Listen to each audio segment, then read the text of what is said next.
या सेशन मध्ये आपण एक नवीन कन्सेप्ट जो बेसिक आहे तो घेतोय. कन्सेप्टचं नाव काय बघा, रेडॉक्स रिॲक्शन. कन्सेप्टचं नाव आहे रेडॉक्स रिॲक्शन. नाव लिहून घ्या, रेडॉक्स रिॲक्शन्स. बघा अतिशय इंटरेस्टिंग पण तेवढाच कन्फ्युजिंग टर्म्स आहेत. पण जर हे एकदा आलं ना तर इनऑर्गॅनिक केमिस्ट्रीमध्ये तुम्हाला खूप फायदा होतो याचा. केमिस्ट्रीचे 3 पार्ट्स असतात, physical, inorganic and organic chemistry. बरोबर आहे का? त्यातल्या फिजिकल केमिस्ट्रीसाठी तुम्हाला मोल कन्सेप्ट वगैरे लागेल, इनऑर्गॅनिक साठी तुम्हाला रेडॉक्स रिॲक्शन लागेल, शिवाय तुम्हाला पिरियडिक टेबल घेतला तो लागेल, आणि ऑर्गॅनिक केमिस्ट्रीसाठी अल्केन्स लागतील, फंक्शन ग्रुप्स वगैरे लागतील, ते आपण घेणार आहे. चला तर आज रेडॉक्स रिॲक्शन घ्यायचे आहे. रेडॉक्स अक्षर लिहून झाले असेल, शब्द लिहून घेतला असेल तर एक लक्ष द्या, याच्यामध्ये 2 रिॲक्शन. एक अशी रिॲक्शन म्हणजे ज्याच्यामध्ये काहीतरी चेंज होतो. केमिस्ट्रीमध्ये रिॲक्शनचा अर्थ असतो काहीतरी चेंज होणं. बघा ही रिॲक्शन आहे म्हणजे काहीतरी चेंज होणं. काय चेंज होणार आहे? रेड हा शब्द आहे का, रेड आणि ऑक्स अशा दोनापासून रेडॉक्स बनलेला आहे. हे जर 2 शब्द असेल वेगवेगळे केले तर रेड वेगळा होतो आणि ऑक्स वेगळा होतो.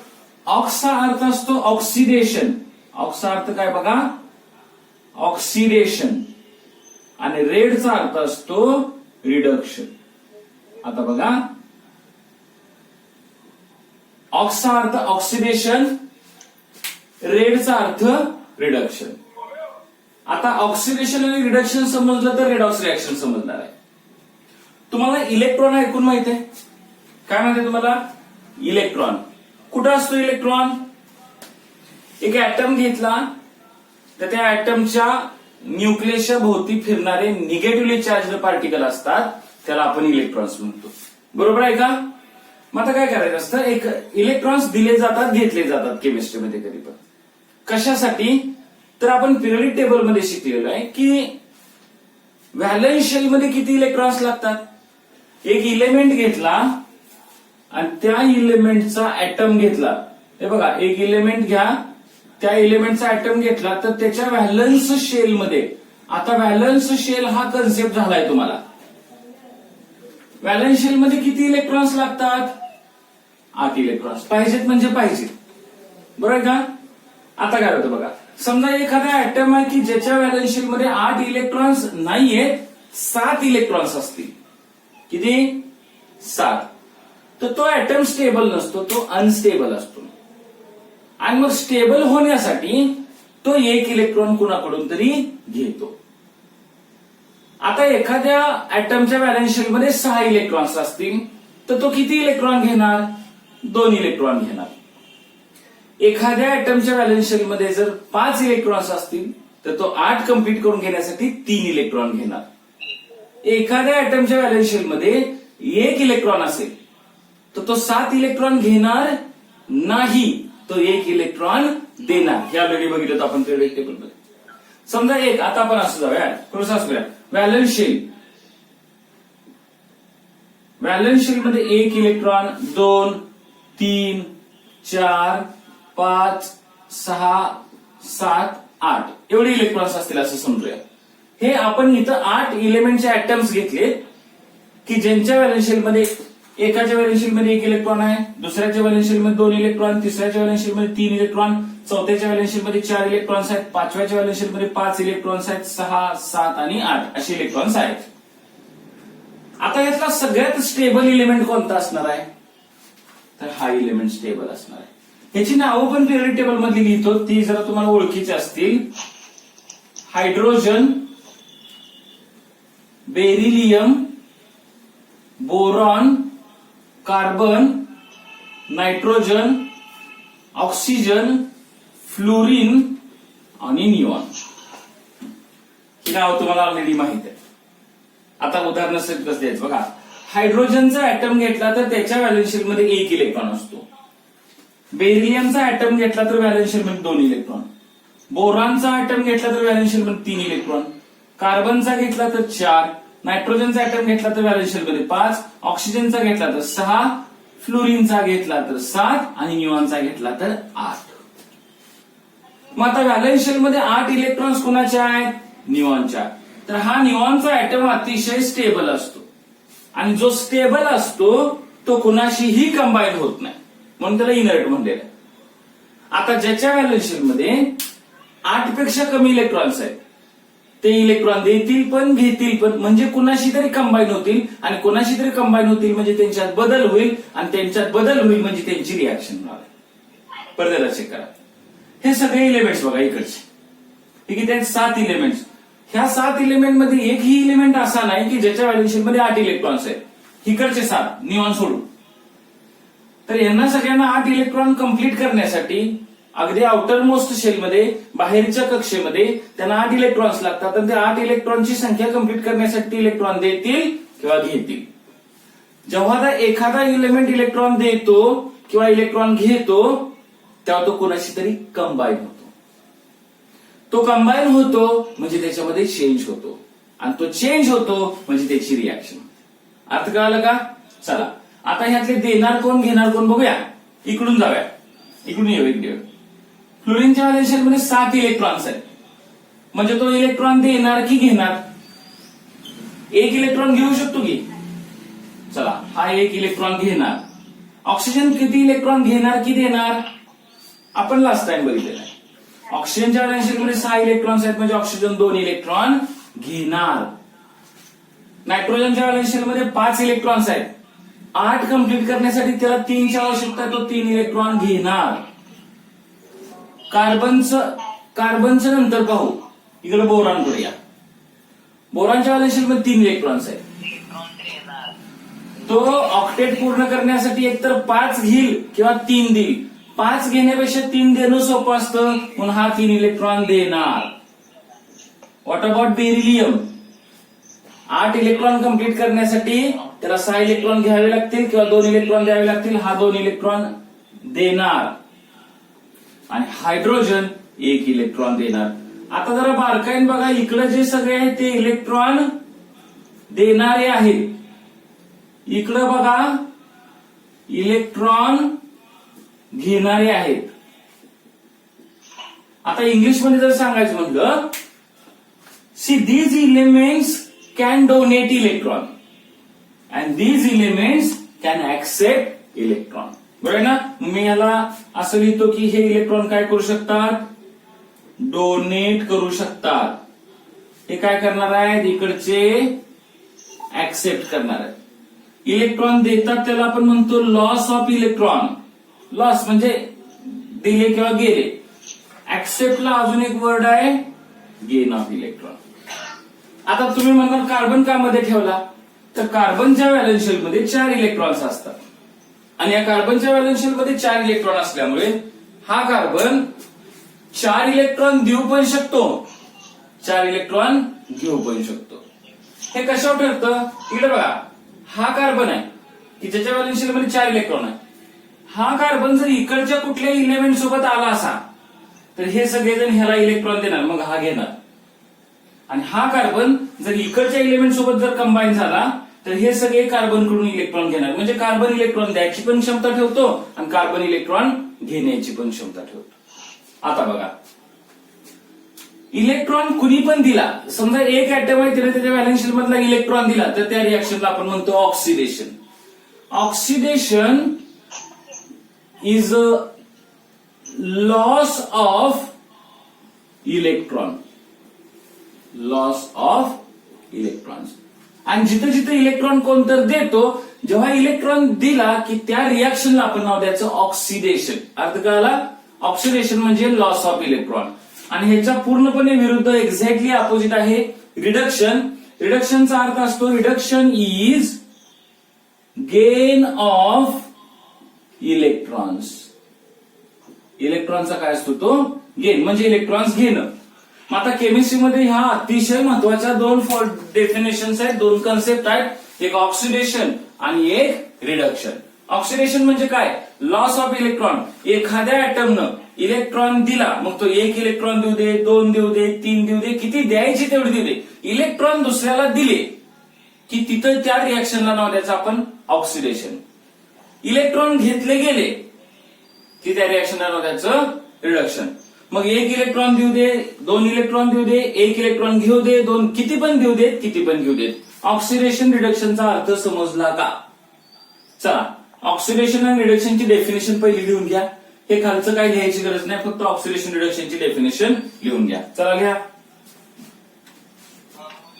Oxidation is loss of electron. Oxidation is loss of electron. Reduction reduction is gain of electron. Reduction is gain of electrons. चला, आता रेडॉक्स रिॲक्शन म्हणजे काय पाहूया.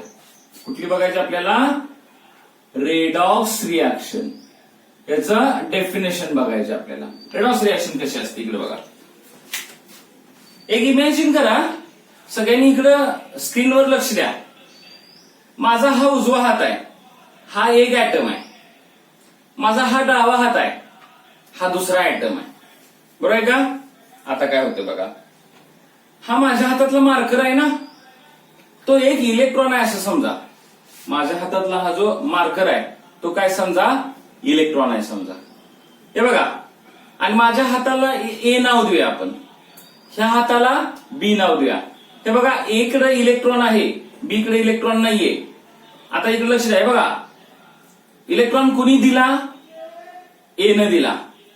इलेक्ट्रॉन कुणी घेतला? बी न घेतला. मग जर ते आपण असं लिहिलं, ए न कसं, थांबा, एक काम कर, एचं स्ट्रक्चर असं काढूया, बीचं पण स्ट्रक्चर असं काढूया. 2 ऍटम आहेत, इथे एक इलेक्ट्रॉन होता बाहेरच्या कक्षेत, तो इलेक्ट्रॉन कुणाकडे आला? बी कडे आला. नक्की? चलो, हे बघा, परत एकदा चेक करा. एक ए नावाच्या ऍटम कडे इलेक्ट्रॉन आहे, बी नावाच्या इलेक्ट्रॉन कडे ऍटम नाही. हा इलेक्ट्रॉन देणार आहे, हा इलेक्ट्रॉन घेणार आहे. ए न इलेक्ट्रॉन दिला आणि बी न घेतला. बरोबर आहे का? मग मला सांगा, एची कोणती रिॲक्शन झाली? ऑक्सिडेशन की रिडक्शन? एची कोणती रिॲक्शन झाली? ऑक्सिडेशन. बी ची कोणती रिॲक्शन झाली? बी ची रिॲक्शन झाली तुमची रिडक्शन. बरोबर आहे का? चलो, आता एक लक्ष द्या. हे बघा, एचं ऑक्सिडेशन, बीचं रिडक्शन. आता उलट, आता बी न इलेक्ट्रॉन दिला, ए न घेतला, बीचं काय झालं? ऑक्सिडेशन. एचं काय झालं? रिडक्शन. अर्थ कळाला का? आता असं असतं बघा. मला सांगा, ह्या ए न इलेक्ट्रॉन दिलाय, बघा, ए इलेक्ट्रॉन द्यायला लागलाय. आता इकडे लक्ष द्या व्यवस्थित. बघा, ए इलेक्ट्रॉन द्यायला लागलाय, बी न घेतला. एका ठिकाणी ऑक्सिडेशन झालं, एका ठिकाणी रिडक्शन झालं. ज्या वेळेला ए न इलेक्ट्रॉन दिला त्याच वेळी बी न घेतला का? घेतला ना. हे बघा, असं झालंय का? ए न आज इलेक्ट्रॉन दिला आणि बी म्हणतोय ना आज रविवार आहे उद्या घेतो, असं झालंय का? नाही झालं. परत लक्ष करा, ज्या वेळेला ए इलेक्ट्रॉन देतोय त्याच वेळेला बी घेतोय, किंवा बी ज्या वेळेला इलेक्ट्रॉन घेतोय त्याच वेळेला ए देतोय ना. म्हणजे इकडचं होणारं ऑक्सिडेशन आणि इकडचं होणार रिडक्शन एकाच वेळेला होतंय का? होतंय की.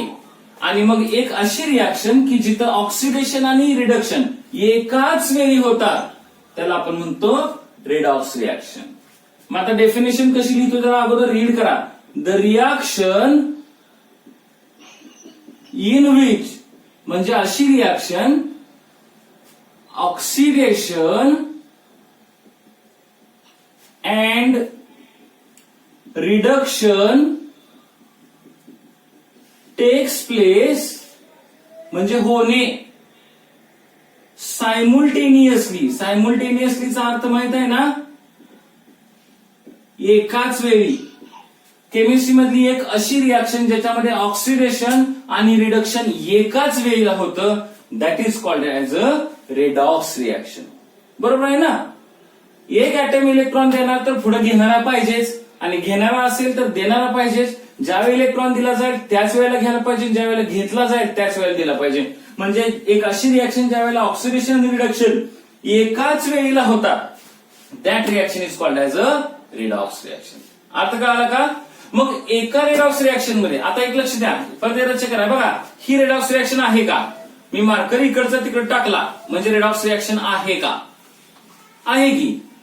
एक सिंपल गोष्ट एखाद्या ठिकाणी मारामारी झाली, जनरली आपल्या सगळ्यांच्या लाईफ मधलं एक्झाम्पल असतं, एखाद्या ठिकाणी मारामारी झाली तर तिथं दोन रिॲक्शन होतात ना, मार देणे आणि मार खाणे, बरोबर आहे की नाही? मग मार देणारा एक असतो, मार खाणारा एक असतो. भांडण होण्यासाठी, मारामारी होण्यासाठी किमान अगदी कमीत कमी किती लोक पाहिजेत? किमान अगदी कमीत कमी किती पाहिजेत? 2 तर लोक पाहिजेत ना. असं कधी झालंय का एकटाच तिने लोय मारले, एकटाच तिने भरपूर मार खाल्लाय? असं होत नाही ना, किमान 2 लोक पाहिजेत.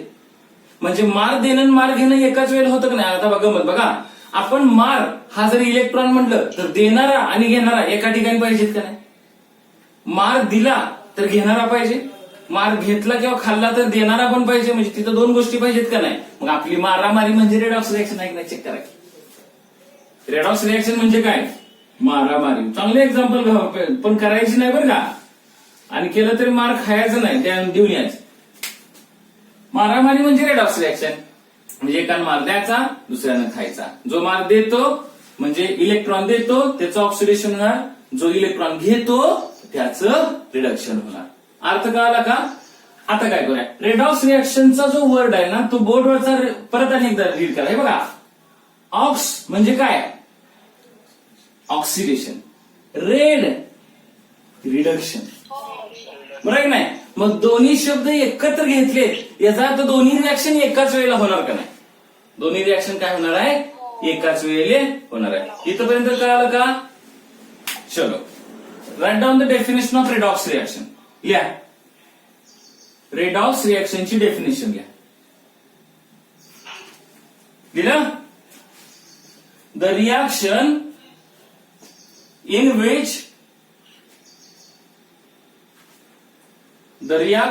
which oxidation and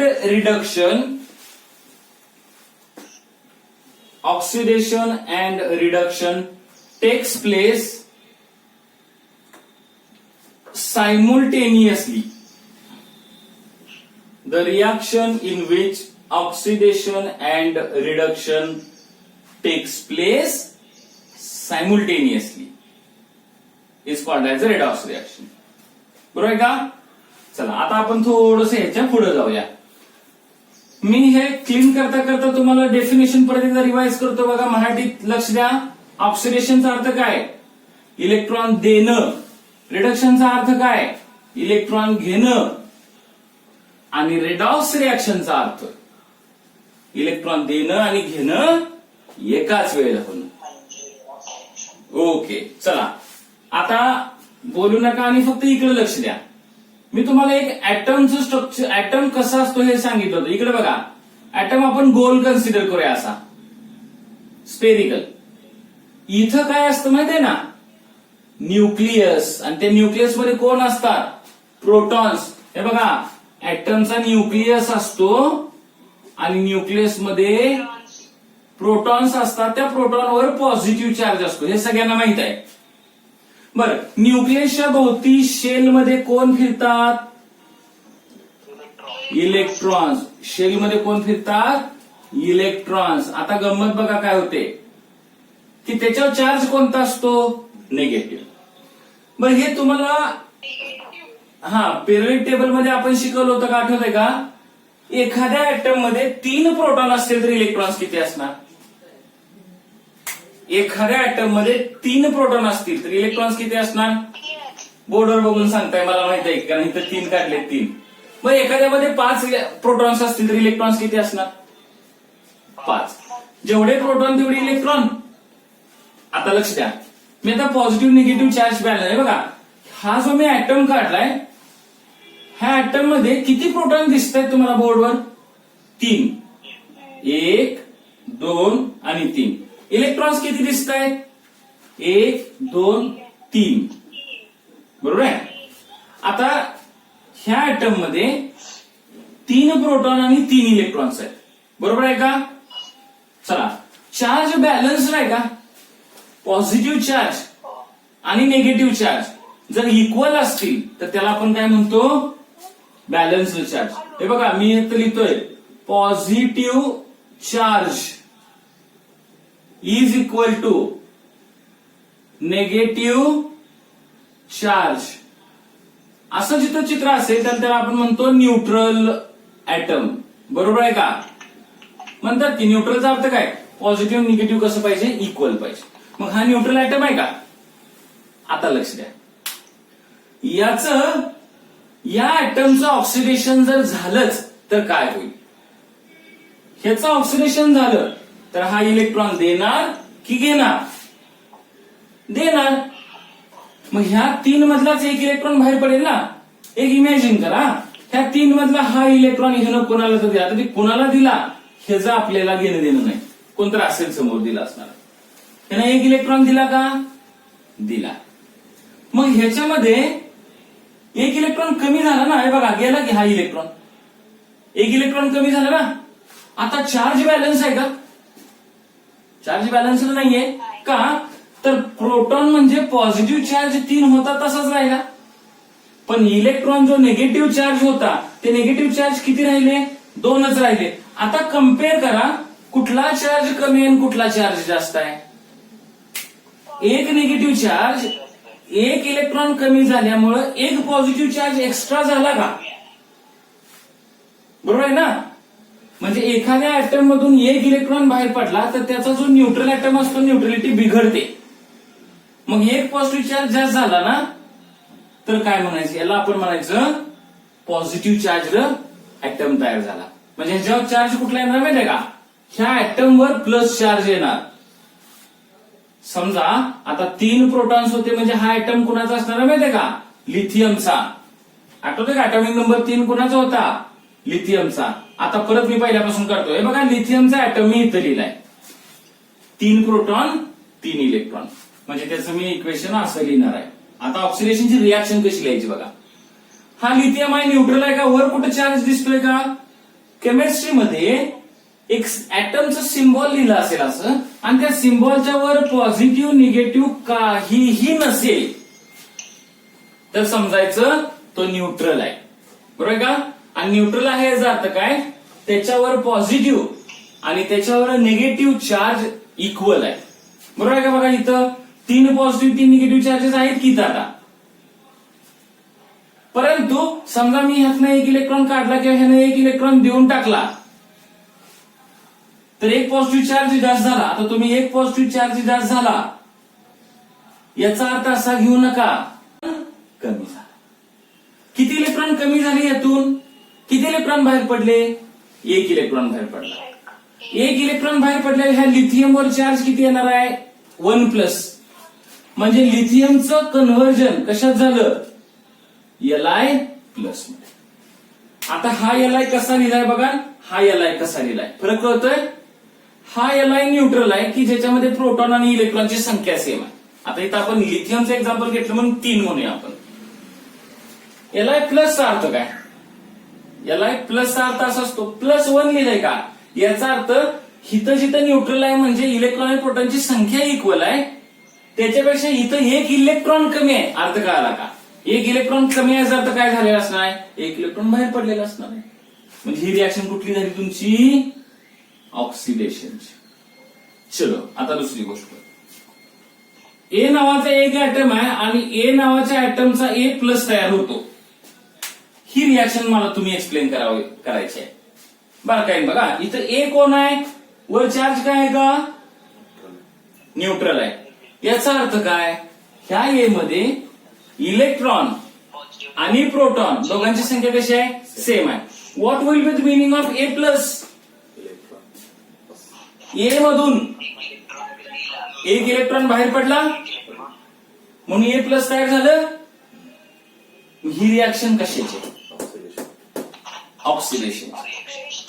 ऑक्सिडेशन आहे का? हा, ऑक्सिडेशन.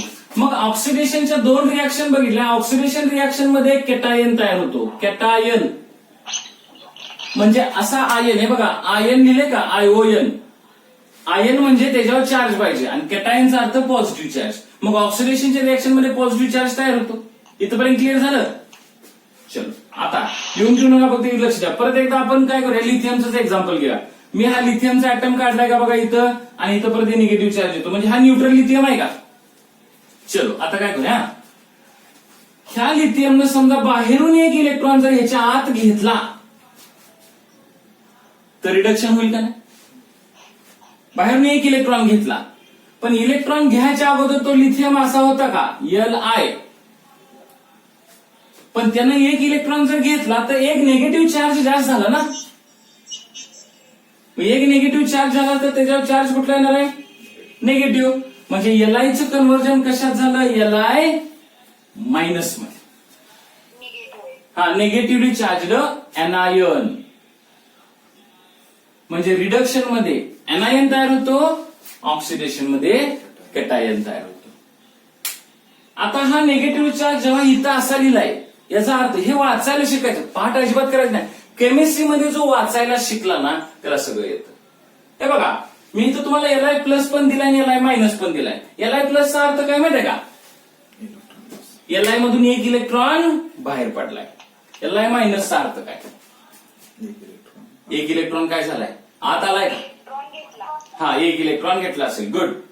मग मी एक गोष्ट सांगतो, हे बघा मी तुम्हाला काही गोष्टी लिहून देत होतो. Na plus Ca2 plus Cl minus O2 minus, ह्याचे अर्थ सांगणार.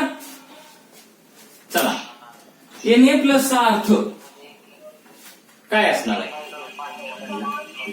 सोडियमच्या ऍटम मधून एक इलेक्ट्रॉन बाहेर पडला असेल. बरोबर आहे का, सोडियमच्या ऍटम मधून एक इलेक्ट्रॉन बाहेर पडला असेल का, बरोबर आहे. Ca2 प्लसचा अर्थ काय, कॅल्शियम मधून दोन इलेक्ट्रॉन बाहेर पडले असतील. गुड. Cl मायनसचा अर्थ काय, क्लोरीननं एक इलेक्ट्रॉन घेतलेला असणार आहे. आणि O2 मायनसचा अर्थ काय, ऑक्सिजननं दोन इलेक्ट्रॉन घेतले असतील. ठीक आहे. मग मला सांगा ह्या चार ऍटम पैकी कुणाचं ऑक्सिडेशन झालं असणार आहे,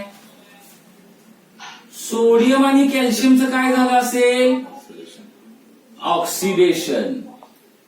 आणि क्लोरीन आणि ऑक्सिजनचं काय झालं असणार आहे, रिडक्शन. बरोबर आहे का, अर्थ कळतोय. चलो आता हा टॉपिक पिरियडिक टॉपिकशी रिलेटेड आहे. तुम्हाला ऍटॉमिक नंबरचा अर्थ आठवतोय का. आता तुम्ही म्हणणार रेडॉक्स रिएक्शन शिकवताय डायरेक्ट पिरियड टेबल मधला प्रश्न कसा काय विचारताय, तर यायला पाहिजे बघा. ऍटॉमिक नंबर म्हणजे प्रोटॉनची संख्या. बरोबर आहे का. बर, मी दुसरी गोष्ट सांगतो जी तुम्हाला माहित नव्हती. ऍटॉमिक नंबर म्हणजे इलेक्ट्रॉनची संख्या. बरोबर की चूक. ऍटॉमिक नंबर म्हणजे एखाद्या ऍटम मधल्या इलेक्ट्रॉनची संख्या. म्हणजे बरोबर की चूक. बरोबर. का सांगतो, तुमच्या मॅथमॅटिक्स मध्ये असं असतं का, A is equal to B. हे बघा असं असतं, A is equal to B, B is equal to C, therefore A is equal to C. बरोबर आहे का नाही. असं असतं की, म्हणजे आपल्या ऍटम मध्ये ऍटॉमिक नंबर म्हणजे प्रोटॉनची संख्या. बरोबर आहे. जेवढे प्रोटॉन्स असतात तेवढेच इलेक्ट्रॉन्स असतात. म्हणून मग ऍटॉमिक नंबर म्हणजे इलेक्ट्रॉनची संख्या असं असू शकतं की नाही, असतं की. बरोबर आहे. चला आता ह्याच्याशी रिलेटेड एक एक्झरसाइज आज सोडवायचा. तो एक्झरसाइज जर सोडवला, होमवर्क, तुम्ही म्हणा केमिस्ट्री सर सारखंच होमवर्क देतात, प्रॅक्टिस व्हायला पाहिजे. मी काही गोष्टी लिहितोय इथं, मी इलेमेंट किंवा आयन लिहितो, तुम्ही लिहून घेऊ नका, नंतर स्क्रीनशॉट करून घेतला तरी चालेल. Ions H plus, Li plus, K plus, Na plus, Mg2 plus Ca2 plus Al3 plus.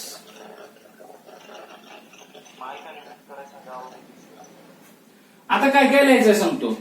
हे जे सगळे ऍटम्स लिहिलेत का नाही, त्यांचा atomic number denoted by Z माहित आहे ना.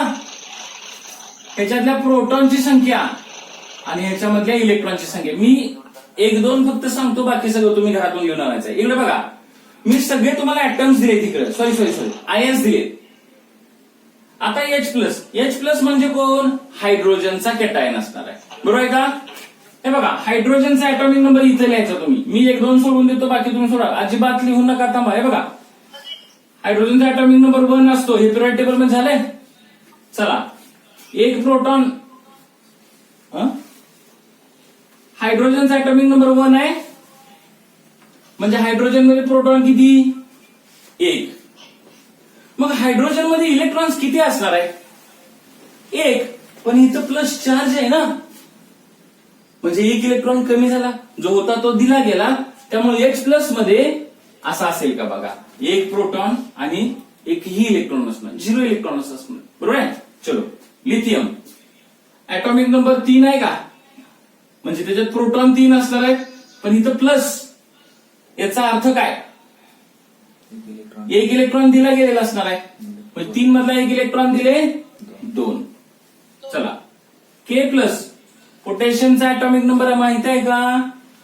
19. त्याच्यामध्ये 19 protons.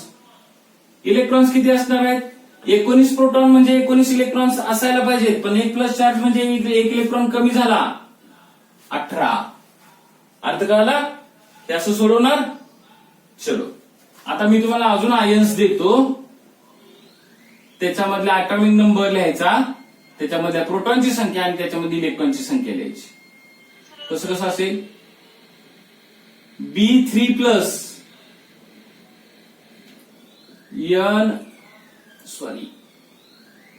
F minus Cl minus N3 minus O2 minus Sc2 plus